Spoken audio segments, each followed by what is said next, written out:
T'es-tu déjà demandé pourquoi tu ressens parfois les jambes lourdes, les pieds gonflés ou une fatigue persistante sans raison évidente? Très souvent, derrière ces sensations se cache un trouble dont on ne parle pas assez, une mauvaise circulation sanguine. Même si l'on ne s'en rend pas toujours compte, une circulation insuffisante peut entraîner une longue série de désagréments qui touchent presque tous les systèmes du corps. Lorsque le sang ne circule pas correctement, l'organisme commence petit à petit à manifester des signes de déséquilibre. Cette déficience peut être à l'origine de varices, de tensions artérielles instables, qu'elles soient trop élevées ou trop basses, de troubles digestifs, de maux de tête fréquents, voire d'une fatigue générale ou de picotements désagréables dans les extrémités. En réalité, de nombreux maux apparemment sans lien peuvent trouver leur cause commune dans une mauvaise circulation du sang. Mais alors, qu'est-ce qui provoque réellement ce problème? Les causes sont multiples. La plus fréquente est la sédentarité, c'est-à-dire le fait de passer de longues heures assis ou immobile. À cela s'ajoute une alimentation déséquilibrée, une consommation excessive de sel, le surpoids, le stress permanent ou encore certains facteurs héréditaires. L'association de ces éléments réduit la souplesse des veines et des artères, rendant le passage du sang plus difficile et provoquant une accumulation dans certaines zones, comme les jambes ou les pieds. La bonne nouvelle, c'est qu'il existe bel et bien des moyens simples et efficaces pour améliorer la circulation et redonner de la vitalité à tout le corps. Pour y parvenir, il est essentiel d'adopter des habitudes qui favorisent le mouvement régulier. Faire des promenades quotidiennes, pratiquer des activités physiques douces comme la natation ou le cyclisme, et éviter de rester trop longtemps dans la même position sont des gestes fondamentaux. Il est aussi bénéfique de maintenir une alimentation équilibrée, riche en fruits, en légumes, en céréales complètes et en bonne graisse. Réduire la consommation de produits ultra-transformés et de sel aide également à stabiliser la tension artérielle. Un autre aspect souvent négligé est l'hydratation. Boire suffisamment d'eau tout au long de la journée permet au sang de conserver la fluidité nécessaire pour circuler sans difficulté. De même, les massages réalisés avec des mouvements ascendants ou le port de bas de compression peuvent être de précieux alliés pour soulager les gonflements et prévenir l'apparition des varices. Et si tu souffres déjà de troubles tels que les varices, la rétention d'eau ou un taux de cholestérol élevé, rappelle-toi que ces problèmes sont étroitement liés à la qualité de ta circulation sanguine. Le corps nous envoie constamment des signaux, et il est essentiel de les écouter pour réagir à temps. Améliorer la circulation ne se limite pas à soulager les symptômes visibles. Cela permet aussi de protéger le cœur, le cerveau et l'ensemble des organes vitaux. Alors, avant de penser que la fatigue ou les gènes dans tes jambes ne sont qu'un détail sans importance, considère que ton système circulatoire essaie peut-être de te dire quelque chose. Prendre soin de la circulation, c'est littéralement prendre soin de la vie elle-même. Je souhaite également remercier chaleureusement toutes les personnes qui nous accompagnent depuis tant d'endroits différents du monde, depuis Curaçao, le Mexique, Miami, le Venezuela, Chicago, le Costa Rica et bien d'autres lieux encore. Je vous envoie à toutes et à tous une pensée pleine de gratitude pour faire partie de cette belle communauté. Reste attentif, car tout au long de cet espace, nous allons découvrir en détail ce qui cause une mauvaise circulation et comment améliorer chacun de ces facteurs grâce à des méthodes simples, naturelles et efficaces. Beaucoup de personnes se posent la question suivante. Qu'est-ce qui provoque réellement une mauvaise circulation du sang? Et c'est une excellente question, car ce n'est qu'en comprenant les causes que l'on peut trouver la solution la plus adaptée. Aujourd'hui, nous allons donc analyser calmement les facteurs les plus fréquents qui peuvent perturber le flux sanguin. Et bien sûr, voir comment tu peux commencer à les corriger dès maintenant. Première cause, le manque de mouvement. La raison principale pour laquelle la circulation sanguine devient insuffisante est la sédentarité, c'est-à-dire l'absence d'activité physique régulière. Lorsque nous passons une grande partie de la journée assis, sans bouger ou en faisant très peu d'efforts, nos muscles restent inactifs. Il faut se souvenir que les muscles ne servent pas uniquement à donner de la force ou une belle forme au corps. Ils jouent aussi un rôle essentiel dans la circulation sanguine. Chaque fois que tu marches, que tu fais un léger jogging ou que tu pratiques un exercice, tes muscles se contractent et se détendent, exerçant une sorte de massage naturel sur les veines. Ce mouvement rythmique aide le sang à progresser de manière fluide et constante vers le cœur, favorisant ainsi une meilleure oxygénation et un bien-être général. À l'inverse, lorsque l'on reste immobile pendant de longues heures, le sang a tendance à stagner dans les extrémités, en particulier dans les jambes. Avec le temps, cette stagnation peut entraîner l'apparition de varices, de gonflements ou d'une sensation de lourdeur désagréable.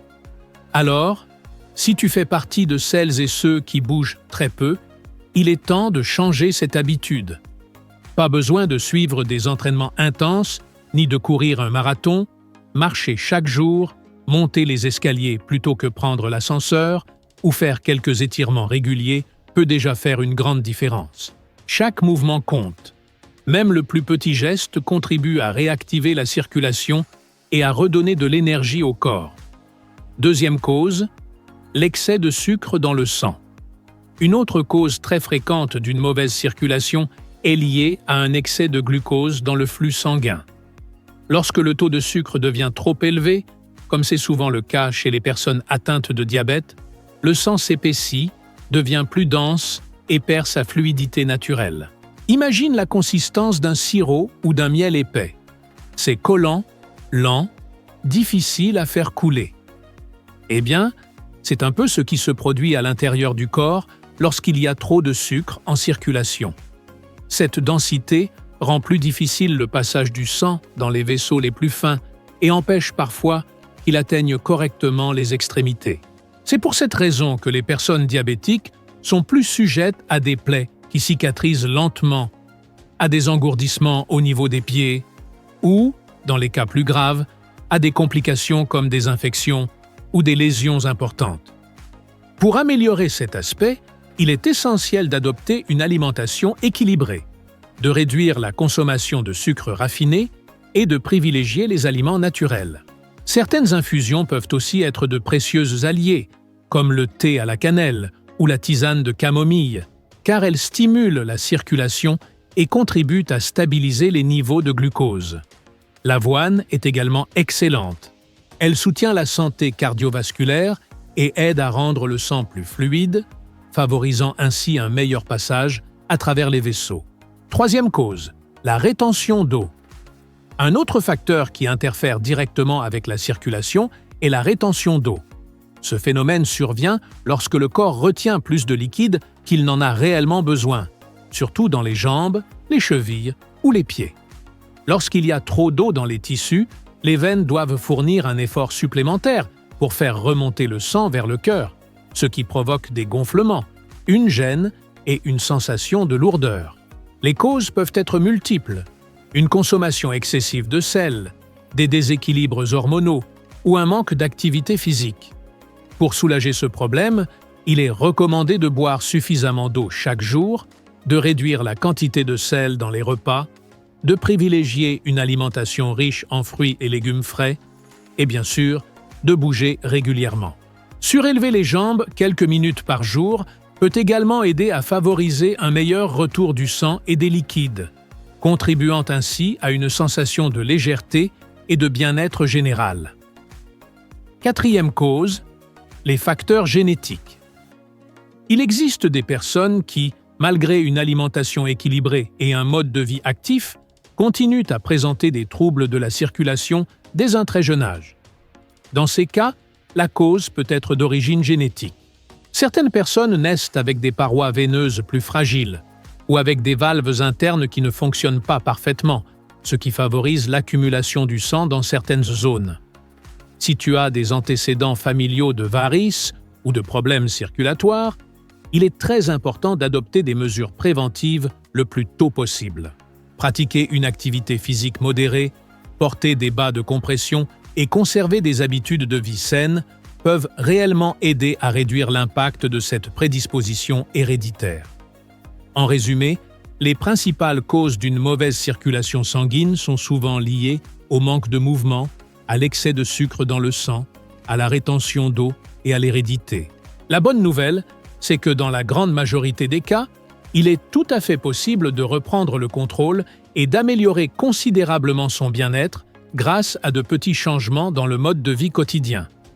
Souviens-toi, bouger un peu chaque jour, bien s'alimenter, rester hydraté et prendre soin de ta santé cardiovasculaire sont des gestes simples mais puissants pour maintenir une circulation saine et un corps plein d'énergie.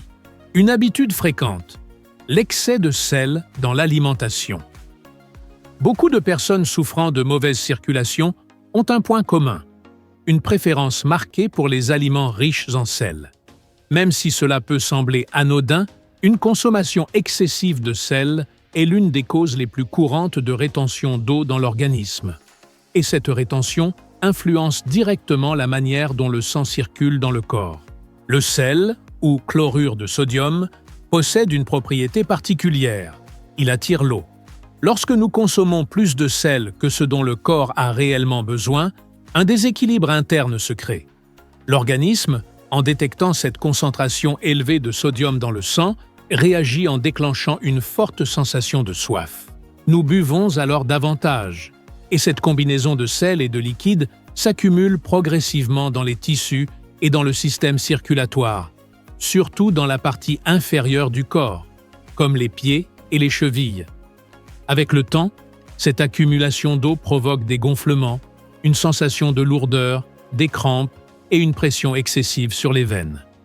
Tout cela finit par altérer la qualité de la circulation sanguine et peut entraîner des complications plus sérieuses. Parmi les problèmes les plus fréquents figurent l'augmentation de la tension artérielle, les troubles rénaux et une fatigue persistante.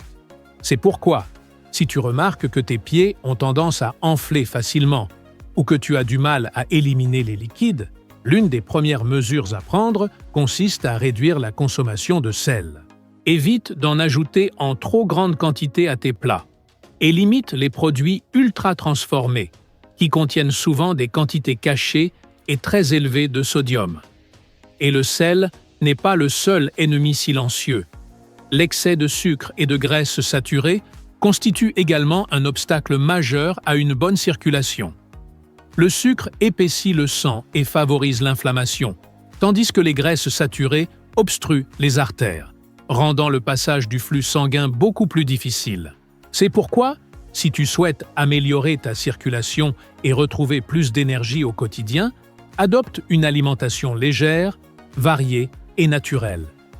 Les fruits, les légumes, les céréales complètes, les légumineuses et les huiles saines, comme l'huile d'olive, peuvent devenir tes meilleurs alliés pour protéger tes veines et ton cœur. Mais prendre soin de ce que tu manges ne suffit pas. Le corps a aussi besoin de mouvement. Marcher régulièrement, faire quelques étirements ou surélever les jambes quelques minutes par jour aide à réduire l'accumulation de liquide et améliore nettement la circulation sanguine. Ces gestes simples, répétés chaque jour, apportent une différence réelle et durable. Dans certains cas, une mauvaise circulation n'est pas liée à l'alimentation, mais à des blessures physiques. Par exemple, lorsqu'une personne reçoit un coup important sur une jambe ou au niveau du mollet, une veine ou une artère peut être endommagée. Si cette zone ne guérit pas correctement, ou si une cicatrice interne irrégulière se forme, le flux sanguin peut être perturbé, provoquant l'apparition de varices ou une mauvaise irrigation dans la partie affectée. C'est ce qui explique que, après un accident ou un choc, certaines personnes commencent à remarquer des changements dans l'apparence de leurs veines, une sensation de lourdeur ou une gêne persistante dans une jambe. Dans ces situations, il est recommandé de consulter un professionnel de santé afin d'obtenir un diagnostic précis. Un traitement approprié et mis en place à temps peut éviter que le problème ne s'aggrave. Enfin, il ne faut pas négliger les déséquilibres hormonaux qui influencent directement la santé de la circulation sanguine. Les variations hormonales, notamment chez les femmes pendant la grossesse, la ménopause ou lors de l'utilisation de contraceptifs peuvent modifier l'élasticité des veines et rendre plus difficile le retour du sang vers le cœur. Ces changements peuvent se manifester par un gonflement, une sensation de chaleur dans les jambes, l'apparition de varices ou une rétention d'eau accrue. Pour atténuer ces effets, il est essentiel de conserver des habitudes de vie saines, de surveiller les niveaux hormonaux avec l'aide d'un professionnel de santé et de privilégier une alimentation riche en antioxydants et en nutriments qui renforcent les vaisseaux sanguins, comme la vitamine C, la vitamine E et le magnésium. En résumé, la rétention d'eau, l'excès de sel, le sucre, les graisses saturées, les blessures mal cicatrisées et les déséquilibres hormonaux sont des causes très courantes d'une mauvaise circulation sanguine. Mais la bonne nouvelle, c'est que toutes peuvent être améliorées grâce à la constance, à la conscience de son corps et à quelques ajustements bienveillants dans le style de vie. Si tu prends un moment pour observer, tu remarqueras un détail intéressant. Les varices et les problèmes de circulation touchent plus fréquemment les femmes que les hommes. T'es-tu déjà demandé pourquoi? Ce n'est pas une simple coïncidence. Derrière cette différence se cachent plusieurs raisons physiologiques qu'il est utile de comprendre afin de mieux prévenir et améliorer cette condition. Tout d'abord, les femmes ont généralement une tension artérielle légèrement plus basse que celle des hommes. Cela signifie que le sang circule avec un peu moins de force à travers le corps. Cette différence peut sembler minime, mais elle a un impact bien réel sur la manière dont la circulation s'effectue. De plus, le corps masculin contient en moyenne une quantité plus importante de masse musculaire. Or, les muscles jouent un rôle clé dans le retour veineux. À chaque mouvement, ils se contractent et se relâchent, agissant comme une véritable pompe naturelle qui aide le sang à remonter vers le cœur. Chez les femmes, la masse musculaire est souvent moins développée, ce qui se traduit par un effet de pompage plus faible. Résultat, le retour du sang vers le cœur devient un peu plus difficile, ce qui favorise la sensation de jambes lourdes, la fatigue ou l'apparition de varices. C'est pourquoi l'un des meilleurs gestes que toute personne, et en particulier les femmes, peut adopter est de pratiquer une activité physique régulière. Des exercices tels que la marche, la natation, la danse ou le yoga, stimulant la contraction musculaire, activent la circulation et soutiennent le bon fonctionnement des veines. Grâce à cela, le sang circule plus librement et les risques d'accumulation dans les jambes diminuent considérablement. Cependant, le facteur le plus déterminant dans cette différence entre hommes et femmes reste le cycle hormonal. Tout au long du mois, les femmes connaissent des variations naturelles dans les niveaux d'œstrogène et de progestérone. Ces changements n'affectent pas seulement l'humeur ou l'apparence de la peau. Ils influencent également la dynamique du système circulatoire. À certaines périodes, le flux sanguin peut ralentir légèrement ou se concentrer davantage dans certaines zones du corps. Ces fluctuations hormonales constantes, qui montent et descendent jour après jour, ont un effet direct sur l'élasticité des veines et sur la tendance à retenir l'eau. Il n'est donc pas rare que de nombreuses femmes remarquent, à certains moments du mois, que leurs jambes deviennent plus lourdes ou qu'elles se sentent plus fatiguées. Ce phénomène est étroitement lié à l'équilibre hormonal, et le comprendre permet d'adopter des habitudes qui favorisent une meilleure circulation et un plus grand confort physique. Alors, que peut-on faire pour améliorer la circulation dans ces cas-là? Même si les variations hormonales font partie du fonctionnement naturel du corps féminin, il est possible de les équilibrer grâce à une alimentation saine, un repos suffisant, une hydratation constante et, si nécessaire, avec des compléments qui favorisent la stabilité hormonale, toujours sous supervision professionnelle. Une autre cause qui affecte considérablement la circulation est l'excès de poids corporel. Lorsque le corps accumule trop de graisse, notamment au niveau de l'abdomen, cela exerce une pression sur les veines principales et rend plus difficile le retour du sang depuis les jambes vers le cœur. De plus, lorsque la quantité de graisse dans le sang est trop élevée, ce que l'on appelle triglycérides ou cholestérol élevé, les artères commencent progressivement à se boucher. Imagine les tuyaux d'une maison. Si des dépôts graisseux s'accumulent, l'eau ne circule plus avec la même fluidité. C'est exactement la même chose à l'intérieur du corps humain. Si de la graisse s'accumule dans l'abdomen, il est très probable qu'elle se retrouve également dans les artères. Dans ce cas, la circulation devient lente, lourde et potentiellement dangereuse. Pour y remédier, il est fondamental de suivre une alimentation équilibrée. Ajouter de l'ail et de l'oignon dans les repas peut aider, car ces deux aliments possèdent des propriétés bénéfiques pour nettoyer et protéger les vaisseaux sanguins. Il est également essentiel de pratiquer régulièrement une activité physique, car le mouvement favorise l'élimination des graisses excédentaires et maintient les artères dégagées. Pense à ceci. Lorsque tu fais de l'exercice, le cœur bat plus fort et le sang circule plus rapidement. Cette augmentation du flux sanguin agit comme un véritable lavage interne, qui purifie les vaisseaux, élimine les impuretés et améliore l'oxygénation de chaque cellule du corps. C'est très similaire à ce qui se passe dans un lavage de voiture. L'eau à pression élimine toute la saleté accumulée. De la même manière, l'exercice permet au sang de circuler avec vigueur et de maintenir les artères propres et en bonne santé. Ainsi, bouger ne renforce pas seulement les muscles, cela rajeunit aussi ton système circulatoire.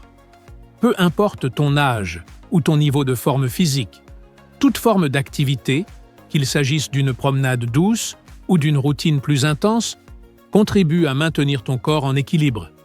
Le mouvement est l'un des outils les plus puissants pour garder nos artères propres et actives. Chaque fois que nous marchons, montons les escaliers ou réalisons n'importe quel type d'exercice, nous aidons notre corps à éliminer les déchets accumulés et à améliorer la circulation. C'est comme offrir un nettoyage en profondeur à tout le système cardiovasculaire. Le flux sanguin augmente, les artères se dégagent et les tissus reçoivent davantage d'oxygène et de nutriments. Et si, en plus de bouger, tu intègres à ton alimentation des aliments comme l'ail et l'oignon, le bénéfice est encore plus grand. Ces deux aliments sont reconnus pour améliorer la circulation, réduire le cholestérol et maintenir les artères flexibles. Consommés régulièrement, dans les repas, les infusions ou les jus naturels, ils deviennent de véritables alliés pour la santé du cœur et du sang. Beaucoup de personnes pensent que les variations hormonales ne concernent que les femmes, mais ce n'est pas vrai. Les hommes peuvent également connaître des déséquilibres hormonaux, en particulier si la glande thyroïde ne fonctionne pas correctement. La thyroïde fonctionne comme un véritable moteur qui régule l'énergie du corps. Elle contrôle le métabolisme, la température, le rythme cardiaque et l'efficacité du système circulatoire. Lorsque cette glande travaille lentement ou de manière irrégulière, le flux sanguin devient plus faible, les muscles perdent de leur tonus et les artères ne se dilatent ni ne se contractent avec la force nécessaire. En conséquence, la circulation devient déficiente, des sensations de fatigue apparaissent, les pieds deviennent froids et, dans certains cas, des problèmes de tension artérielle peuvent survenir. C'est pourquoi hommes et femmes doivent prendre soin de leur santé thyroïdienne. Maintenir une alimentation riche en iode naturel, comme les algues, les poissons ou les œufs, et limiter les aliments ultra-transformés contribue à préserver l'équilibre de cette glande essentielle. Un patient a raconté qu'en appliquant des massages 2 fois par semaine, il avait constaté une amélioration remarquable de ses varices. Et ce n'est pas surprenant. Les massages stimulent directement la circulation sanguine et lymphatique. Lorsqu'ils sont réalisés avec des mouvements doux, ascendants et réguliers, ils aident à mobiliser le sang accumulé dans les extrémités, réduisent les gonflements et améliorent l'oxygénation des tissus. De plus, ils détendent les muscles et réduisent le stress, ce qui favorise également la circulation. C'est une pratique simple qui complète parfaitement l'activité physique régulière et une alimentation saine. Une autre cause très fréquente, mais souvent négligée, des problèmes circulatoires est la consommation excessive de pain et de produits contenant du gluten. Le pain, surtout lorsqu'il est raffiné, produit plusieurs effets négatifs sur le corps. Premièrement, il absorbe une grande partie de l'eau du système digestif, provoquant une déshydratation interne qui affecte la fluidité du sang. Deuxièmement, il favorise la prise de poids, car les farines raffinées sont rapidement transformées en sucre par l'organisme. Troisièmement, il peut interférer avec le fonctionnement de la thyroïde, bloquant partiellement son activité et ralentissant le métabolisme, ce qui a un impact direct sur la circulation. Enfin, quatrièmement, il augmente les niveaux de glucose et de triglycérides dans le sang, rendant les artères plus rigides et plus susceptibles de s'obstruer. En d'autres termes, consommer trop de pain ne se limite pas à favoriser la prise de poids. Cela affecte également le cœur, le foie et les vaisseaux sanguins. C'est pourquoi il est recommandé de réduire sa consommation et de privilégier des alternatives complètes ou sans gluten, accompagnées d'une alimentation riche en légumes, en protéines maigres et en graisses saines. Un autre cas fréquent concerne les personnes présentant des varices liées à des maladies du foie, comme la cirrhose. Le foie joue un rôle essentiel dans la purification du sang. Lorsque cet organe est enflammé ou saturé de graisse, le sang circule moins efficacement, ce qui entraîne une accumulation de toxines et une augmentation de la pression dans les veines de l'abdomen et des jambes. Améliorer la santé du foie est donc une étape clé pour retrouver une bonne circulation. Pour y parvenir, il est important de réduire la consommation d'alcool, de graisses trans et d'aliments ultra transformés, et d'intégrer des fruits, des légumes et des plantes dépuratives comme le pissenlit, le chardon-marie ou le thé vert. Une cure naturelle de détoxification du foie, combinée à une hydratation abondante et à une activité physique modérée, peut contribuer à réduire l'inflammation et à améliorer la capacité du foie à filtrer le sang. Beaucoup de personnes sont surprises lorsque leur médecin leur dit qu'elles ont une mauvaise circulation et, presque immédiatement, leur prescrit de l'aspirine. Mais pourquoi cela? Quel lien existe-t-il entre ce médicament et la circulation sanguine? L'explication est simple, mais essentielle à comprendre. Dans notre corps, il existe de minuscules cellules appelées plaquettes, dont le rôle est d'empêcher les saignements lorsque nous avons une blessure. Lorsqu'une plaquette détecte une lésion, elle s'y adhère et forme une sorte de bouchon naturel pour arrêter le saignement. Cependant, parfois ces plaquettes se comportent de manière excessive. Elles s'agrègent entre elles sans qu'il y ait de blessure réelle, rendant le sang plus épais et moins fluide. Lorsque cela se produit, le risque de formation de caillots ou d'obstruction dans les artères augmente considérablement. Cette accumulation de plaquettes peut réduire la circulation dans différentes parties du corps et, dans les cas les plus graves, provoquer un infarctus du myocarde ou un accident vasculaire cérébral, AVC. C'est pour cette raison que de nombreux médecins recommandent de petites doses d'aspirine. Ce médicament agit comme un anticoagulant léger, empêchant les plaquettes de s'adhérer entre elles et permettant au sang de circuler plus librement. Il contribue ainsi à réduire le risque d'obstruction, notamment chez les personnes ayant un cholestérol élevé, une tension artérielle élevée ou des antécédents de maladies cardiaques. Mais au-delà du traitement médical, la nature offre de nombreuses alternatives pour maintenir le sang fluide et les artères en bonne santé. Certains aliments, consommés régulièrement, aident naturellement à prévenir la formation de caillots et à améliorer la circulation. Parmi eux, on retrouve le céleri, l'ail, l'oignon et la cannelle, tous riches en composés bénéfiques pour la purification du système circulatoire.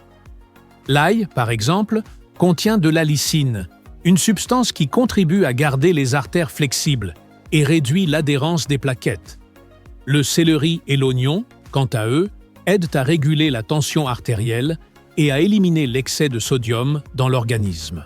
La cannelle, consommée en petite quantité, favorise la circulation et aide à maintenir des niveaux de glucose stables dans le sang. Il convient également de mentionner la stevia naturelle, une plante utilisée comme édulcorant.